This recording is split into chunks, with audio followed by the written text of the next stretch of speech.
Non bisogna rassegnarsi, non bisogna abituarsi a una crisi pensando che sia infinita. Nulla è infinito.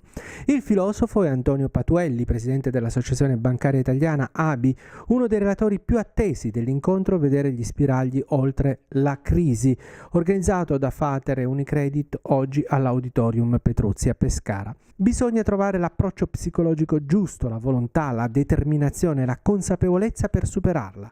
Quando ci sono le crisi si impongono dei ripensamenti ai cicli produttivi e ai modelli e si trovano anche nuove possibilità di investimento produttivo che danno poi nuove forme di occupazione. Questo è l'approccio. Penso che nei prossimi mesi ci saranno degli eventi rilevanti. L'alta velocità ha cambiato l'Italia. Io confido molto che possa però anche accelerare i collegamenti della dorsale adriatica e dare la possibilità nel 2015 di raggiungere meglio il centro dell'Expo, evento straordinario. Quindi non rassegniamoci. Insomma, tante chiacchiere sul meteo e il cattivo clima che non potrà ripetersi, legge dei grandi numeri, ma anche nel prossimo anno, ma anche simpatiche battute e chiavi interpretative alquanto discutibili sull'andamento dei mutui e il comportamento delle banche al riguardo.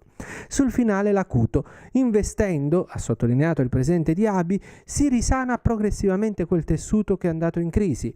Sarebbe da ricordargli che sono pochi quelli che possono investire, già indebitati come sono, mentre le banche, solo occasionalmente, sembrano in grado di investire sulle idee.